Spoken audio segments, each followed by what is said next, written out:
Hello बच्चों, आज एक बहुत ही इंटरेस्टिंग न्यूमेरिकल मैं आपके साथ डिस्कस करूंगा और बहुत बार ये न्यूमेरिकल सीबीएसई आपको पुट कर चुकी है। पिछले कई सालों से ये न्यूमेरिकल रिपीट होता आ रहा है। सो माय डियर स्टूडेंट्स, क्या है वो न्यूमेरिकल? ध्यान से देखेंगे, मेरी बैक स्क्रीन पर आप उस न्यूमेरिकल को देख पा रहे होंगे। जो न्यूमेरिकल है उसको हम डिस्कस करेंगे आज। And the numerical is a particle carrying charge plus Q is held at the centre of a sphere of each side 1 metre. It is surrounding by 8 charges arranged on the sphere as shown in figure 1. This is figure, ये आपको given है. This is figure 1, ये आपको given है इसके अंदर. If Q is equal to 2 microcoulomb, what is the net force on the particle? तो क्या कह रहा है बच्चों इसमें? वो हमें देखिए ध्यान से, ये आपके पास एक स्क्वायर है. This is the square. अब स्क्वायर्स आप सभी को पता है जिसकी साइड चारों साइड्स बराबर होती हैं और साइड आपको कितनी गिवन है? That is 1 metre.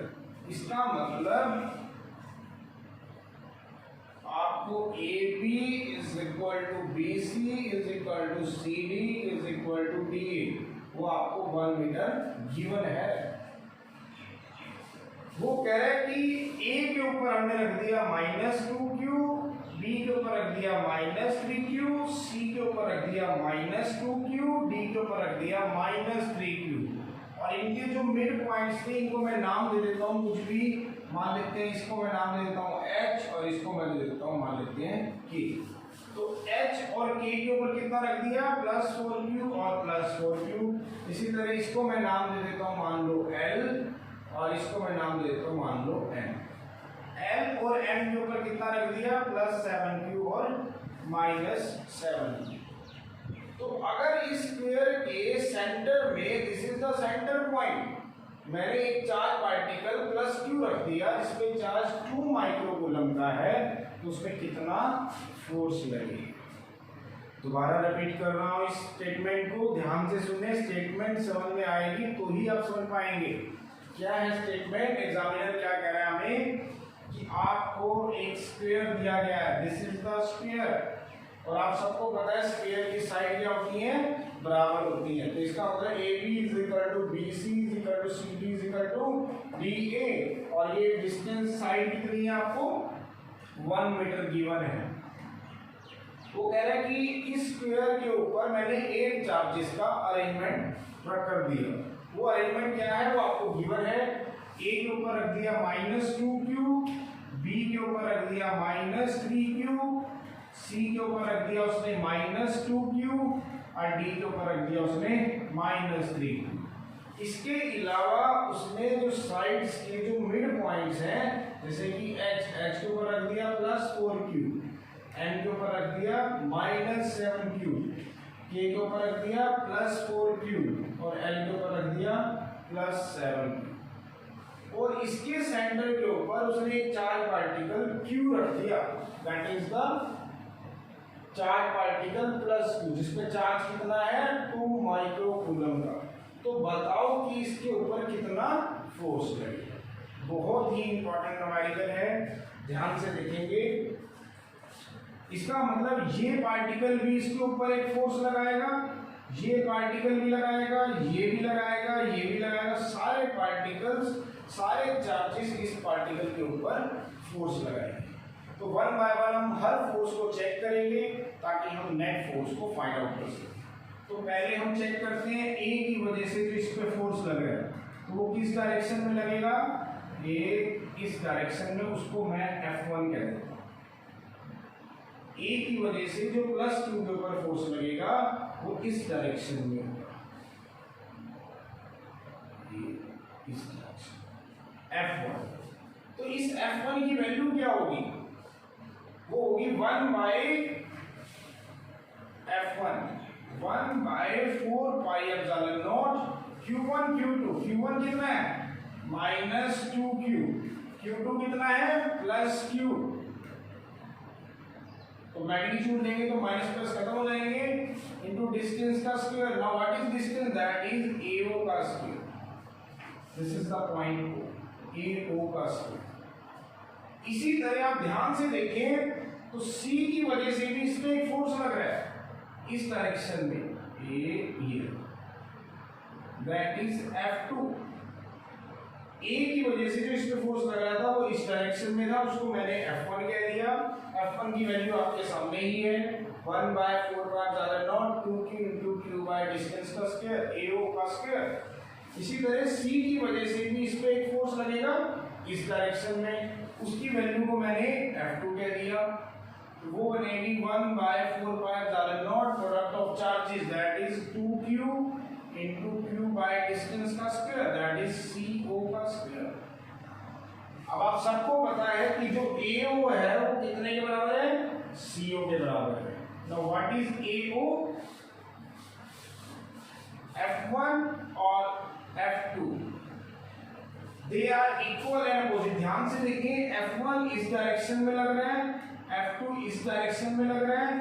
जैसा कि AO जो है आप जानते हैं कि CO के बराबर है, सो F1 and F2 are equal and opposite forces, equal and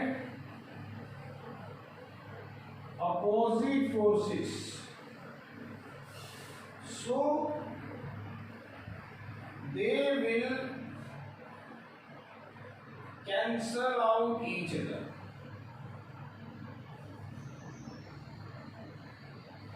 आप सभी को पता है, मैंने अभी दिखाया कि A की वजह से जो इस +2 के ऊपर फोर्स लग रहा है वो किस डायरेक्शन में है, इस डायरेक्शन में है। उसकी वैल्यू हमारे सामने है 1/4 product of magnitude of charge into distance का स्क्वायर। इसी तरह C की वजह से जो इस O पॉइंट के ऊपर फोर्स लग रहा है उसकी वैल्यू भी आप सबको पता है, that is 1/4 product of charge into distance का स्क्वायर। अब आप सभी को पता है कि AO जो है वो CO के बराबर है।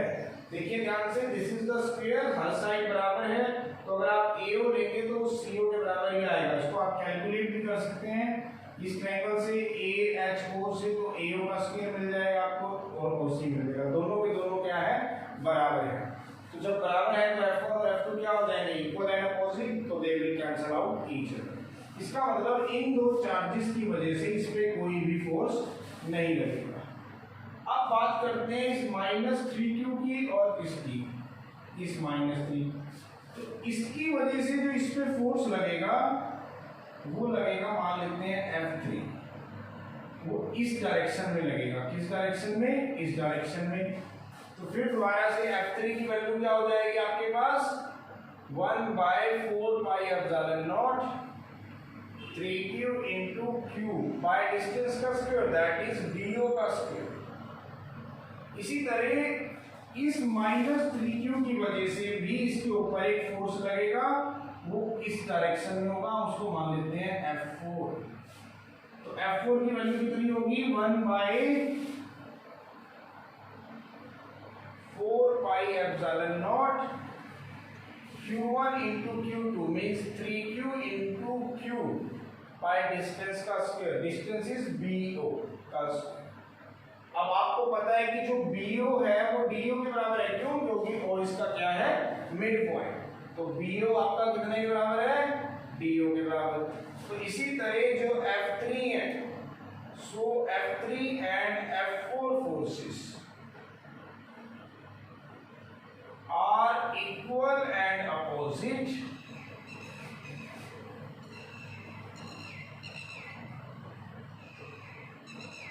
and they will cancel out each other।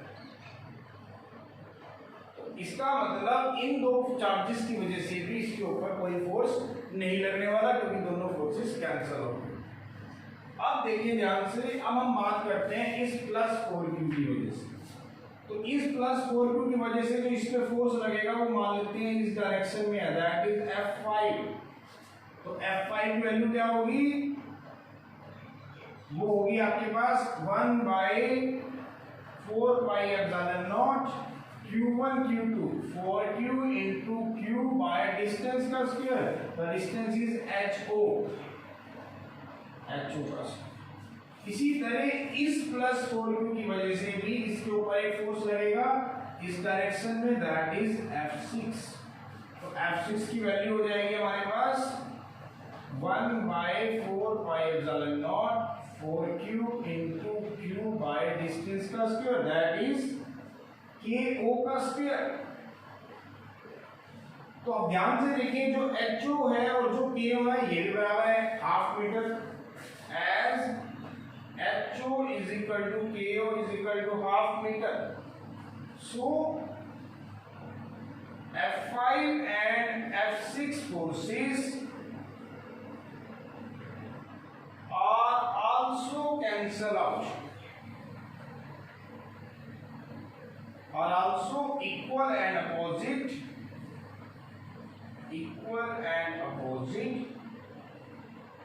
and they will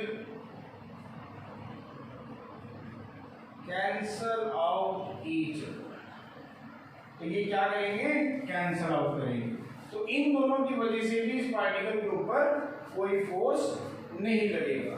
तो अब चेक करते हैं कि इन दो के पार्टिकल की वजह से क्या होता है। एक +7Q और दूसरा है हमारे पास -7Q। तो ध्यान से देखें, +7Q और +Q they are the positive charges. It means एक रिपल्सिव फोर्स लगेगा इस डायरेक्शन में, इसकी वजह से जो इस +Q के ऊपर फोर्स लगेगा वो इस डायरेक्शन में लगेगा, दैट इज F7। मैंने मान लिया कि वो फोर्स क्या है, F7। तो F7 की वैल्यू कितनी हो जाएगी, 1/4πε0 Q1 that is 7Q, Q2 that is Q by R square, distance का square. now what is distance, that is LO का स्क्वायर।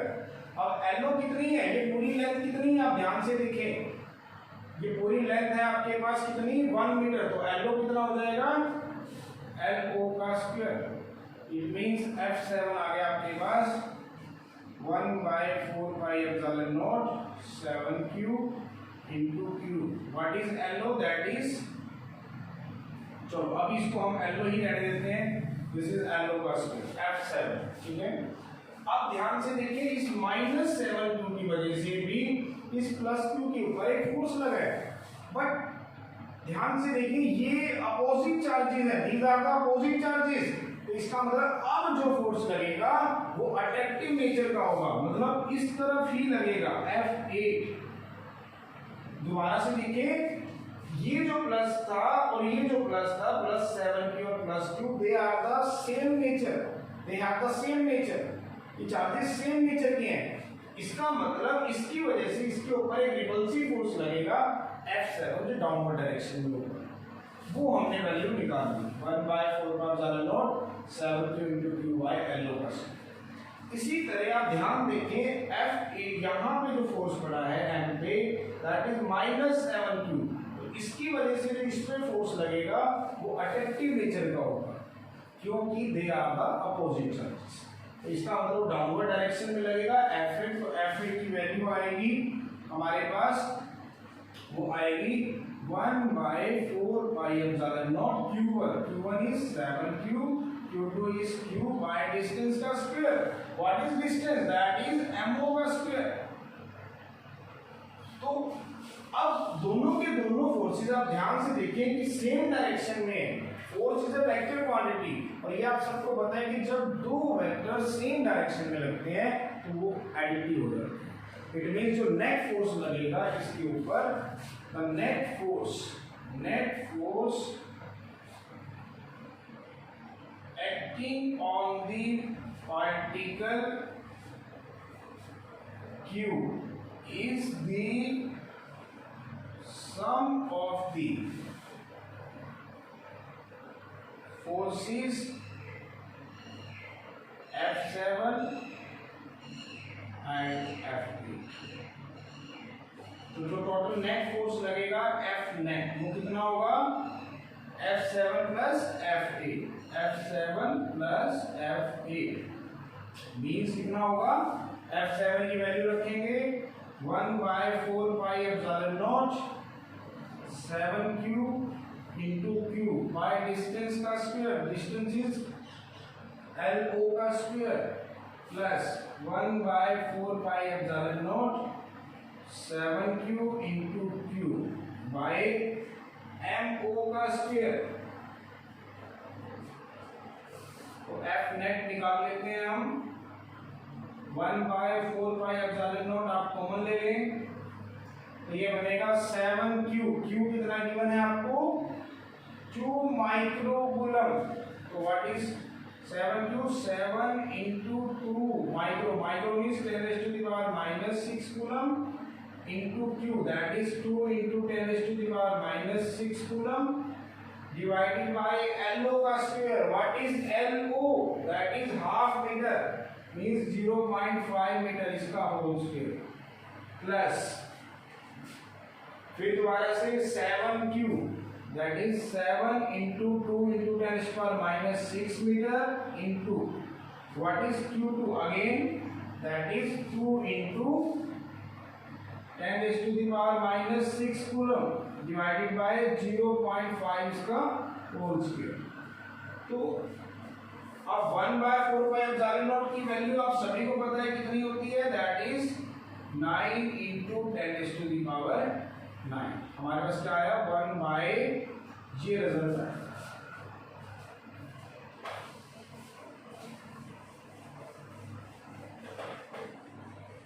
तो F नेट आ गया हमारे पास, F नेट वो आ गया हमारे पास 9 into 10⁻⁹ इंटू इसको सोल्व करेंगे तो ये वैल्यू आएगी 14 into 10⁻⁻6 coulomb into 2 into 10⁻⁻6 coulomb divided by 0.5 metre इसका होल स्क्वायर प्लस नेक्स्ट है हमारे पास फिर दोबारा से 14 into 10⁻⁻6 coulomb 2 into 10⁻⁻6 coulomb divided by 0.5 इसका होल स्क्वायर। तो इसको जब आप सोल्व करेंगे तो आपकी वैल्यू आएगी 2 देखिए ध्यान से, हमारे पास जो फोर्सेस लग रहे थे वो ये दोनों फोर्सेस लग रहे थे F7 और F8। तो हमने जो नेट फोर्स निकाला वो कितना आया हमारे पास, that will become equal to the sum of the two forces.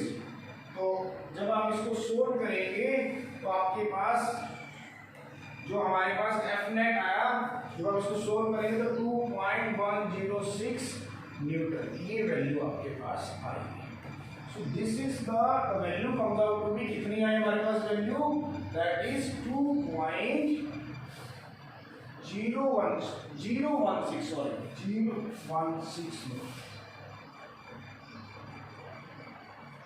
So this is the total force acting on this particle Q due to the Coulomb charges. So my dear students, बहुत ही important numerical था ये और अच्छे से कीजिएगा इस numerical को।